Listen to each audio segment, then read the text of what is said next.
As entrepreneurs, we want to make a difference. We want to get out there and really stand out in a very crowded field, no matter what field we're in. And one of the best ways to do it is be an author, to share your ideas and frame the discussion.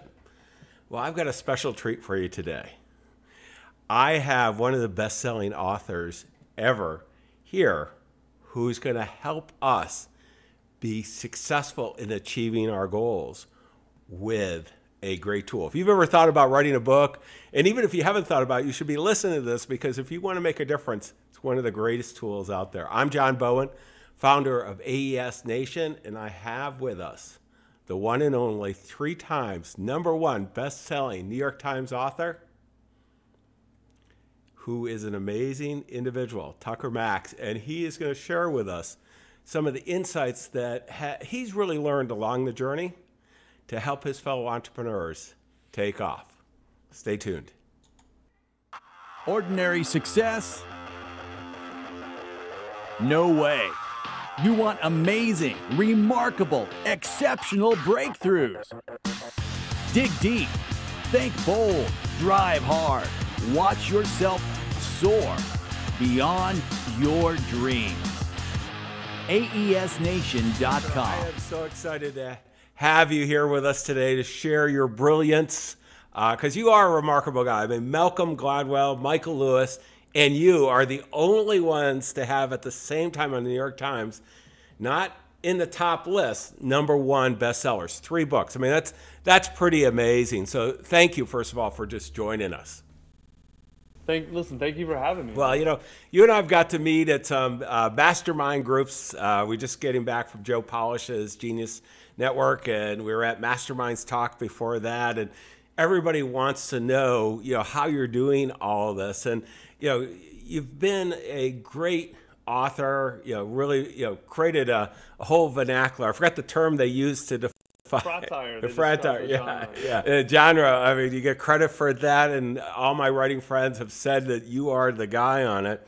But what was really interesting was what you're doing now, where you've taken all those lessons to help fellow entrepreneurs write books. And I just know, I'm going to say, one of the books I wrote that only sold 6,000 copies was somebody who read it paid me $25 million for a business. So I am really, and he wouldn't have known who I was without that book. So I love books.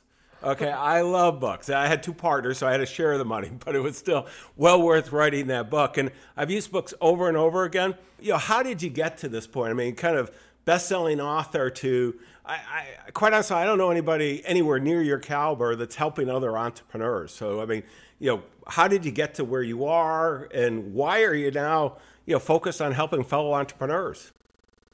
Yeah, so the honest answer is I totally stumbled into writing. I went to undergrad at the University of Chicago for econ, and then I went to law school at Duke. And the idea 2 kind of good schools along the way too. They're okay. Yeah, no. I'm not a Duke. It's funny. I'm not a Duke fan. I'm from Kentucky, so I hate Duke basketball. And everyone like talks smack to me about Duke basketball. I'm like, I hate them too. I'm more a financial guy. So I'm a free market guy. So I've had all kinds of people from the University of Chicago on my mutual fund board, a company I've had, and had a few of them won the Nobel Prize in economics. So I've always thought it was a decent school. Dude, I had 4 Nobel laureate professors. I took Becker's class, I took Fogel's class, I took Lucas's class, and I got to audit Ronald Coase's class. Like, that's how old I am. I was there when Coase. It's amazing. And so with this great foundation you have, you know, you get out of school, and what happens? So I essentially got fired from my first law job 3 weeks into it, and it was 100% my fault. And then I went to work for my father. He owns some restaurants in South Florida, and then he fired me from the family business. And that was less my fault, but still kind of my fault. And so the whole time I was writing emails to my friends, who we all graduated from law school, and we all went to different cities, about like the funny things I would do or whatever. And my friends were like, look, dude, you're not so good at the things you trained for, like law and business. But these emails you're writing are the funniest things we've ever seen. You should get these published. And so I tried to get published, and of course I got no traction. And so I put all my stories up on a website, the stories that became the books that sold millions of copies and put them up for free. And this is like before MySpace or Facebook. And then they just kind of like, it was one of those things. They just kind of blew up, and then the publishers came back and wanted book deals, and so I kind of learned the business of writing before, like the skill of writing, or I guess I was an okay storyteller, but like I kind of had to learn the business, both the internet business and marketing, and I had to learn all this stuff from the outside. And I ran with it because people liked my stories, and then the books, I did a one book and it sold, and then it started selling and selling and selling. Did you pitch, when you've got the blog going, you got all these stories and everything going, Tucker, did the publishers seek you out? Because, I mean, really, when you have distribution and you have the market feedback, they're a little quicker to have a good conversation with you.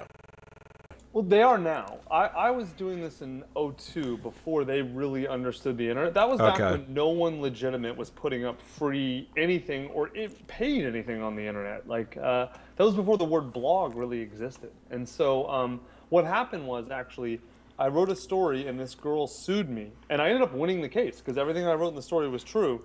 And it was the first time that prior restraint had ever been used on something on the internet. So it was this huge legal case, front page of the New York Times. And it ended up blowing up my site. And so I got all this traffic and all this stuff for months. And so then after that, the publishers came back when they saw I had this huge following. Because, at the end of the day, they are in business to make money. And they knew they would sell books. So, and then from there, man, it just kind of took off. And I just learned the business. And I realized my job was now a writer. My job was to write these stories down that people liked reading. And so, Tucker, one of the things that happens on all this is typically, I've got a number of friends in the group we were with. There's a number of other guys. I'm thinking of David Bach, who is in financial service. David is now, I think, done 9 books and has been very successful doing that. And he's always looking to that next one, the next one, next one. And he's really making a difference, sharing his insights with the mass affluent and huge. You've gone into a number of different directions. I know you've got a number of businesses, but the one I want to talk about today is, helping your fellow entrepreneurs. I don't know. I know of sometimes one-hit wonders. They did one book and it's kind of unique, and then they go in coaching. But I've never seen anybody that's reached your level of success and then wants to do it. What's the motivation to help entrepreneurs here do this? Yeah, part of it is selfish, and part of it is sort of, I think, I don't want to say altruistic, but you reach a point in your life where you realize that it's not about you. When you're in your 20s, you think everything's about you, and in your 30s, you think, maybe just part of it, and then you hit your 40s, and you're like, no, none of it is. And so I finally getting that mature place, I think. And so it's partly that, and it's also like, it was really hard for me starting off as a writer, especially coming from a non-traditional place and doing it in a way that was very untraditional, and it didn't have to be like that, And so, like, essentially, I told great stories, but I had to learn how to become a writer in order to tell those stories. And I realized, it's kind of funny. Someone asked me this about 6 months ago. If you started today, how would you start? And their question was like, what strategies would you use as a writer? And I told them I actually wouldn't have been a writer. I would have ended up being like one of those YouTube celebrities who has like millions of sort of followers, but no one like really pays attention to outside of YouTube, because it's so much easier to get content out that way. And that was actually about 1.5 years ago, and that was right as I was starting Book in a Box. And so, like, that's sort of the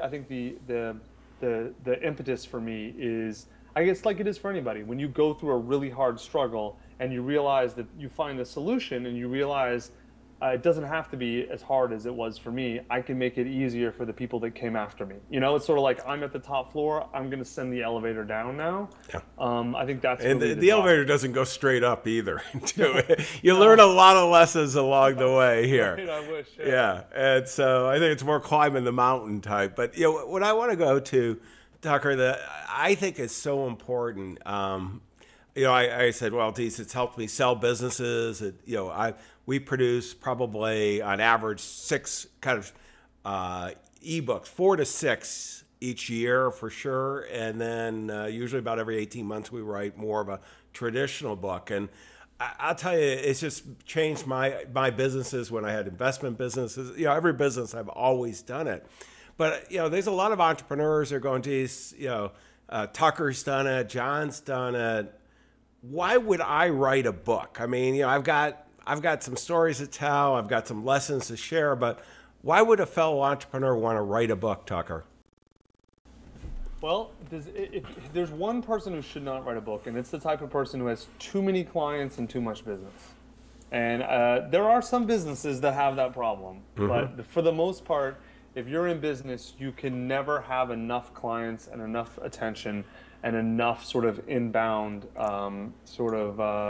traffic, right? And I don't know, there are other ways to get attention and clients and things like that, but I don't know of a better way and a way that has higher ROI relative to time spent than a book. And and you can repurpose it in so many different directions. We can get into that, but I mean, this is so powerful. Let's go to the next step, though. That okay, I realize if I have a book, I can go out and give speeches, I can do TV, I can do podcasts, I can do all these different things. I can attract a steady stream of new clients to me. Let's go to okay, great, made that decision to do a book. How do I have? What do I actually? I always use a different term than you do on this and see what you think of it. I count myself as an author, and then I have writers working with me. So it's always, how do you author the book? What should the book story be? And because almost, as you know well, almost no nonfiction book, at least that I know of, is written solely by the name on the book. There's usually a huge team behind them to make it work. But how do they come up with the idea? That focus, because it's one thing to say you want to do it, and it's another to actually do it, and you got to have that idea. Right. So in my company, we have a very specific process that we walk people through, and most people start with what they think the book idea is, but that's actually the last kind of where you finish. What you should start with is, what goal do you want to accomplish with this book? Like, what result are you looking for? If you're a financial advisor and you want clients, that's a result. If you want to be a speaker, that's a result. If you want to drive leads to your software business, there's a million specific results, but saying things like, oh, I want to sell 1 million copies, that's not a result. First of all, it's not realistic and for most people. And it's not really a result. It's something you hope for if you write a great book that is applicable to millions of people. It's not a specific sort of thing you're looking for. So you want to be as specific and realistic as possible.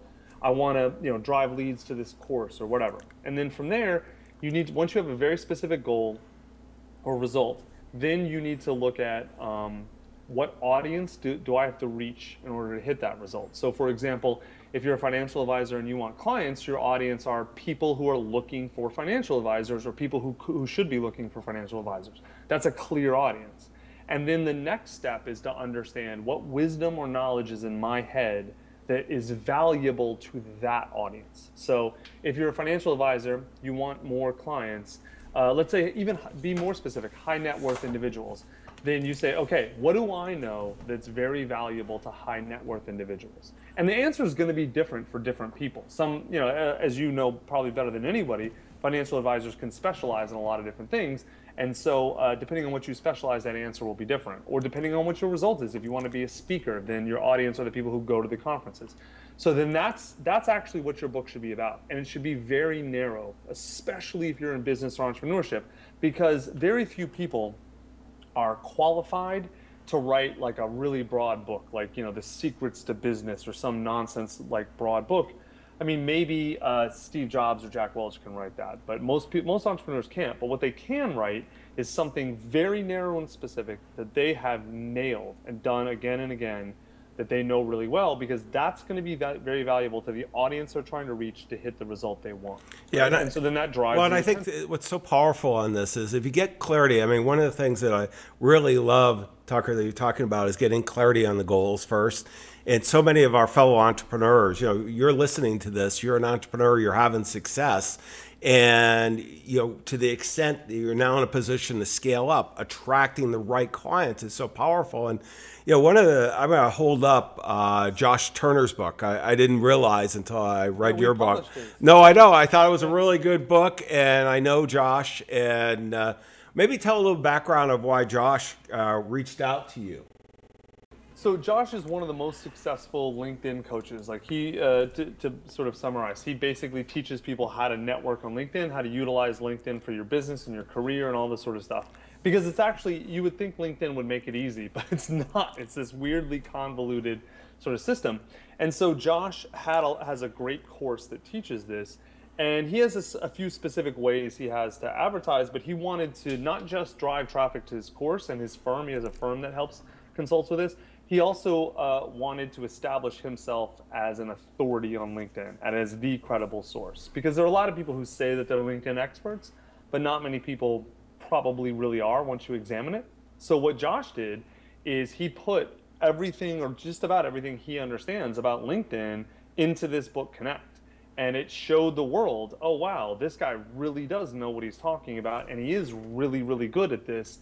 And so what happens is it's actually a great filter too for clients, because the people who couldn't afford his consulting services either go buy his course or go look at his free stuff, right? So he gets those, he captures those people, and then the people who who can afford him, you know as well as I do, if your time is very valuable, you read a book to find the expert, not to do it yourself, because you don't want to do it yourself. You want to go pay the expert to go do it for you. And so he's seen his consulting business go through the roof and his course business go through the roof because he kind of established his credibility and his authority, and he got a bunch of attention off the book. And the book is Connect. Let me put it up on screen. The Secret LinkedIn Playbook to Generate Leads, Build Relationships, and Dramatically Increase Your Sales. And on the cover, it says it's a Wall Street Journal bestseller, which, a lot of these books, that are written like this aren't usually, they're not expecting they're going to have that kind of success. So, I know Josh was really happy with it. So, I mean, he was clear on the goals, who he wanted, whatever business you have. I mean, it's clear, get clarity on who you want to attract, because this is one of the best tools out there to do that and establish credibility. Just Tucker, one thing to just talk about, you talk about in the book, and you know this really well, but I mean, everybody has this desire to go to a mainstream publisher at least once in their life and get a book deal, and the economics have changed so much, but maybe touch on that for nonfiction books. So for nonfiction, I won't say there's no reason to get a traditional book deal. Well, first off, understand that it's really hard to get a traditional book deal. The only people that they're really taking now are people who already have big established platforms and audiences, because essentially what the New York publishers are doing is they're using people like you, John, who have your own audiences. They're trying to get you to sell into your audience for them. And what's funny is the people with big audiences are the least likely to do that.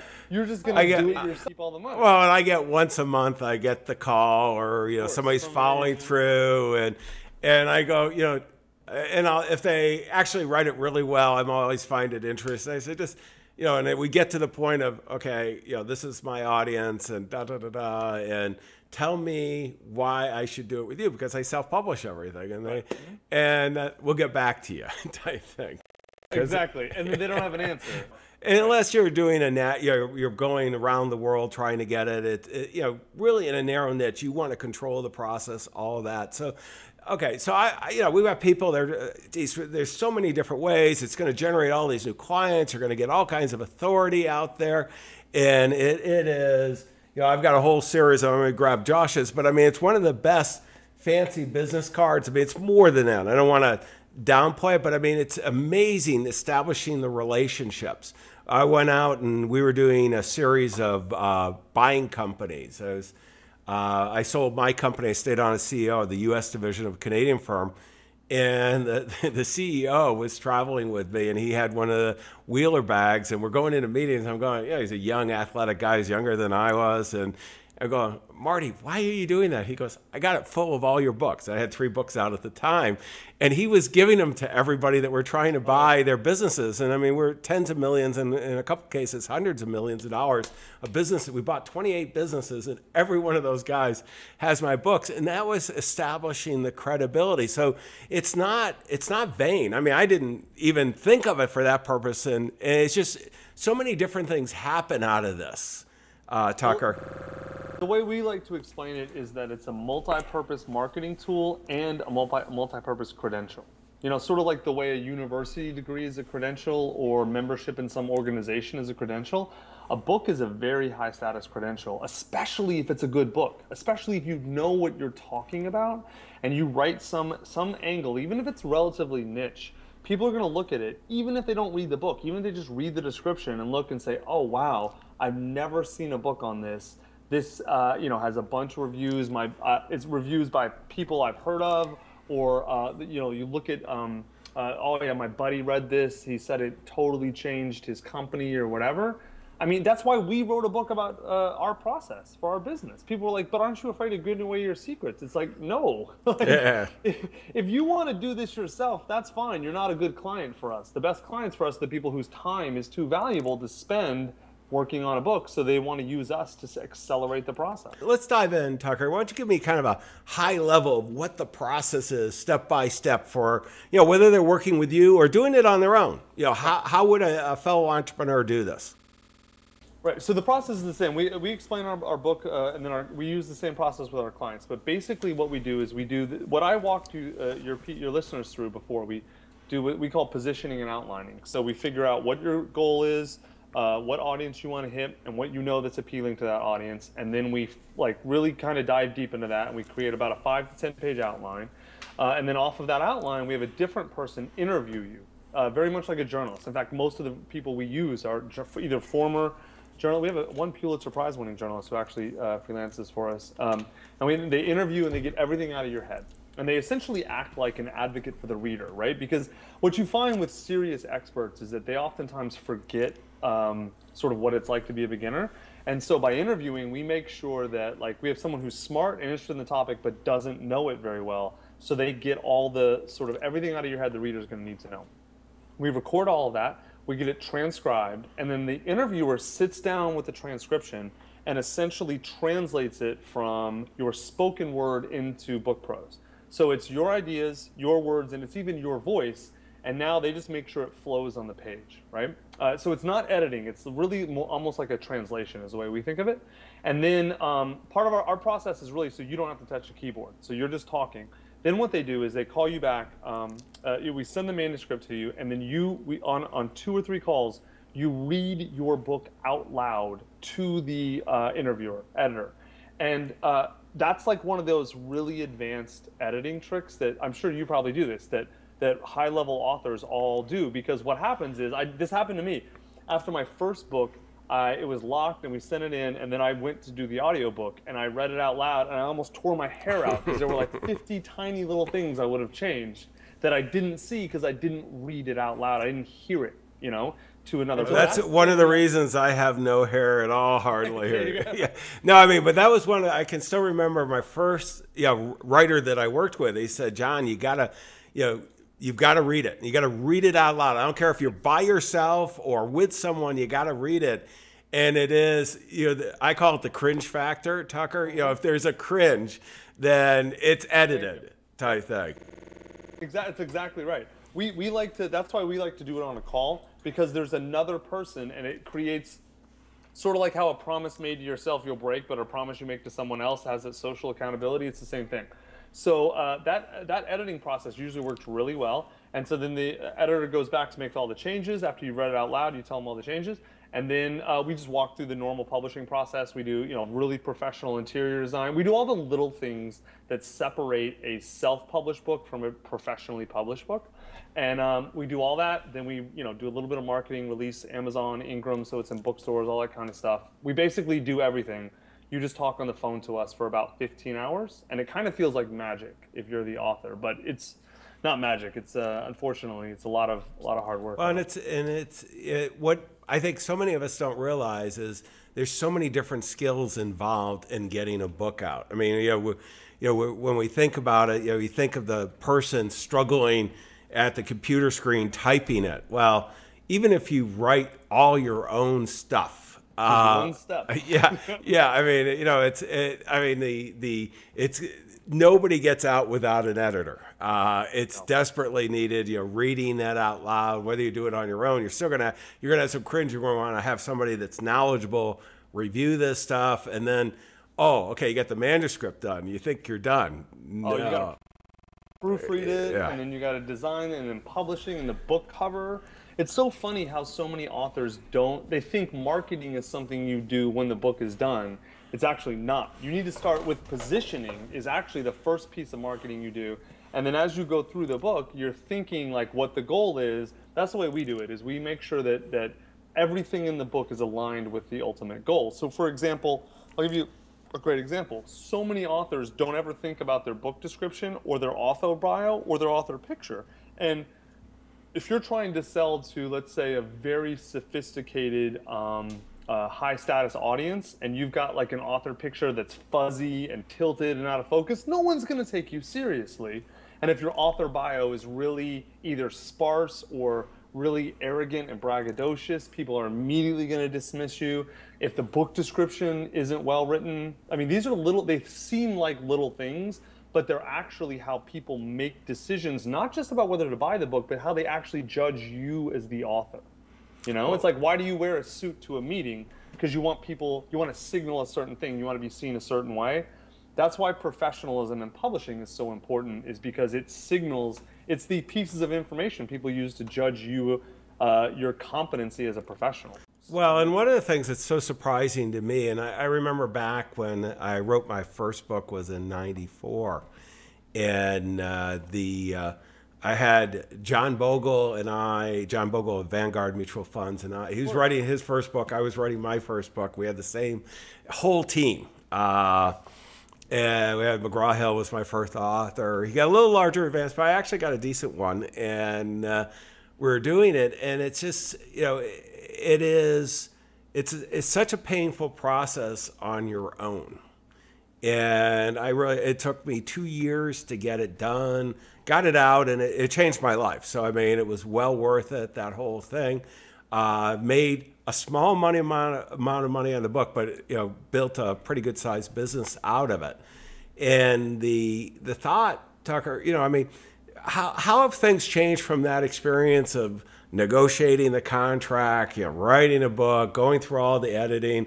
I remember when I got it done, I was so excited, and I think they took 9 months before it got into the catalog and then got out to all the bookstores. And then I made the mistake of agreeing to do the book signings, thinking that would be great. And I went to, I committed to 10 of those. And I mean, I actually had some really good crowds. It was, you know, for somebody who only works with people with $1 million or more, I was a financial advisor at the time. It was just like the dumbest thing I ever did in my life. But how, you know, for entrepreneurs, they're going, God, this is going to take so much time. It's going to be 2 years before I get it out. I've started one before. You know, how in today's world, using, you know, the tools that you use and, you know, your company or, you know, some of the other things out there, how can they accelerate this?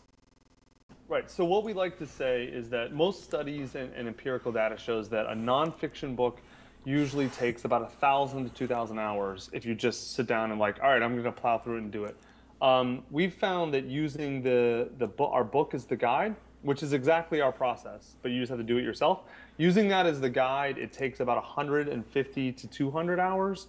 And then using our company, takes you about 15 hours on the phone.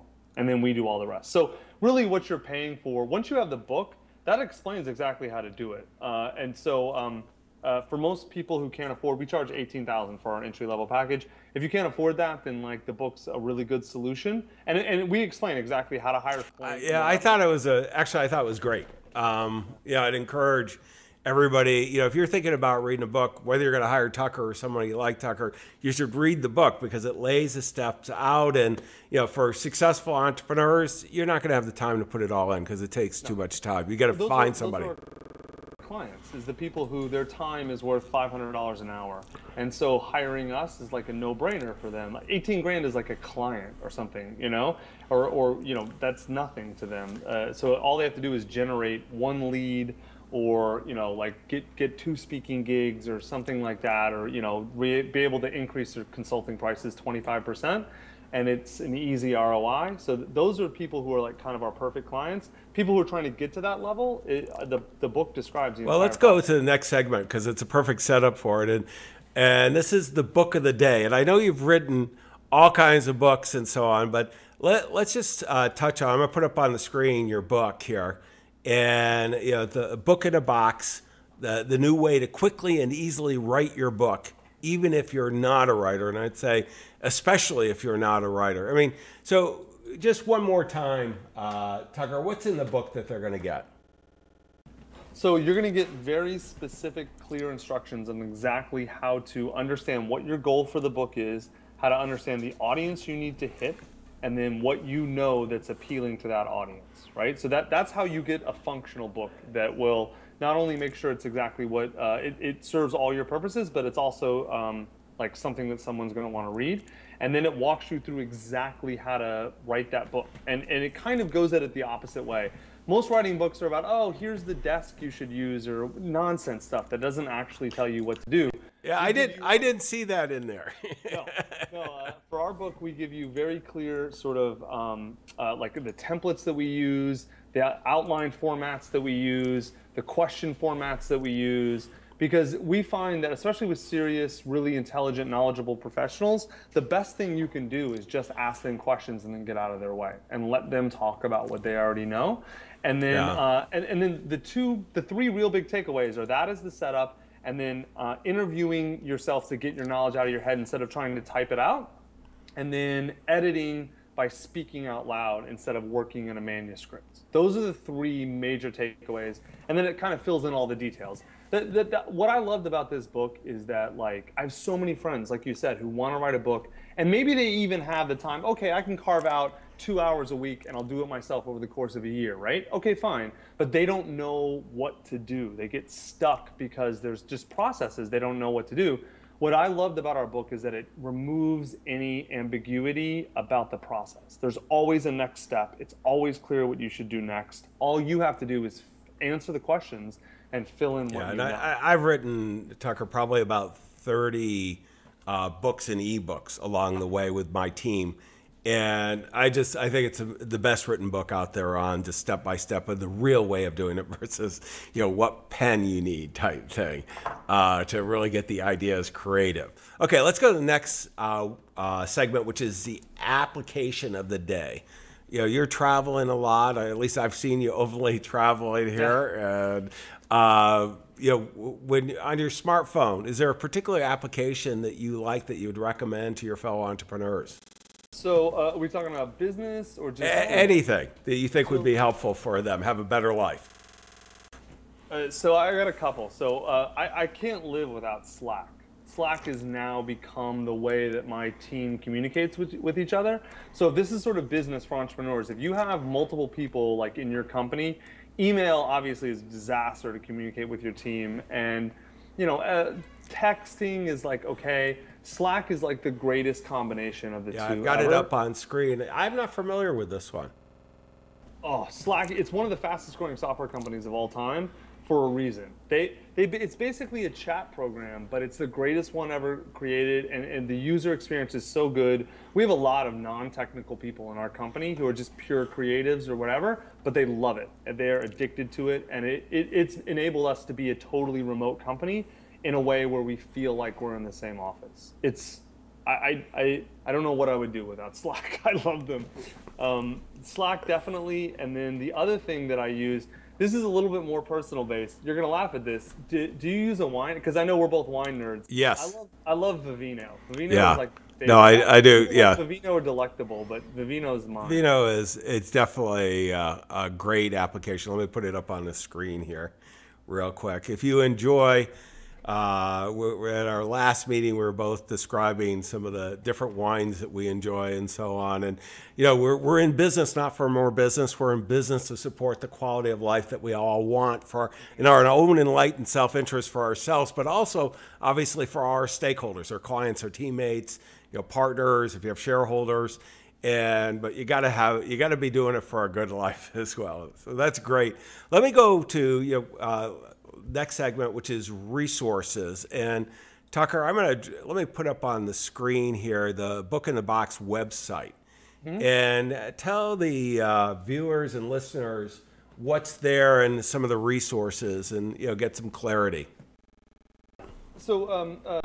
It's a pretty basic site. Like we've actually put up some really cool blog posts recently because we're finishing up the publishing book. The Book in a Box book that's up now is how to go from idea to finished manuscript. The next book is how to go from finished manuscript to published book, because like you said earlier, they're very, very different things.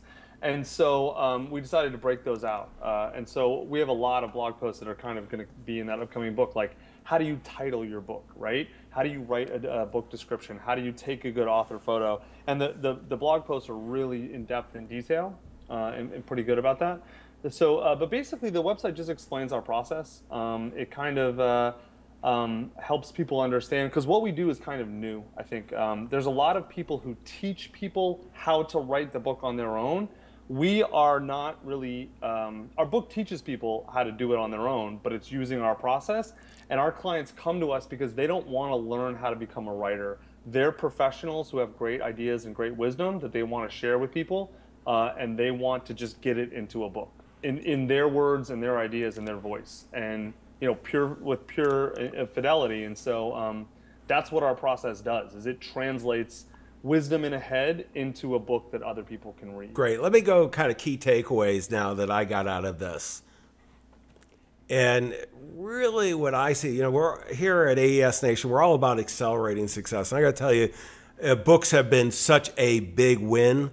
In my personal life, and so many I've helped many of our coaching clients, and our primary business is, or our biggest business is coaching financial advisors, but we also have obviously the entrepreneurial side too.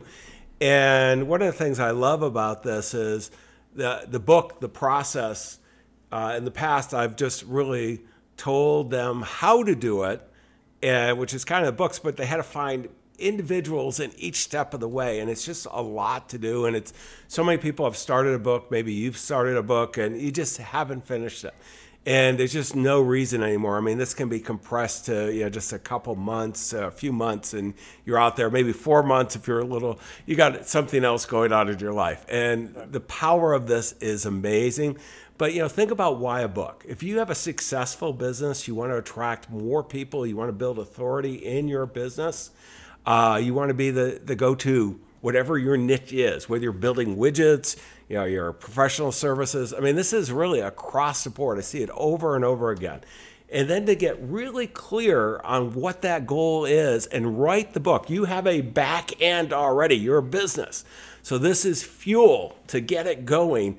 And I'll tell you, it will change your life. We're in free markets, capital markets. The more value you're able to bring to more people, the more successful you and your team are. I'll tell you, there's nothing like a book to getting the word out. Tucker, I want to thank you again. I mean, this has been really great. I want everyone to go to aesnation.com. We've got all the show notes, all the links that we talked about. We've got a transcript of this. You and I use the same transcription service, rev.com. Yeah, they're phenomenal. We've tried some others. You want a dependable service that gets it done, rev.com. And you know what?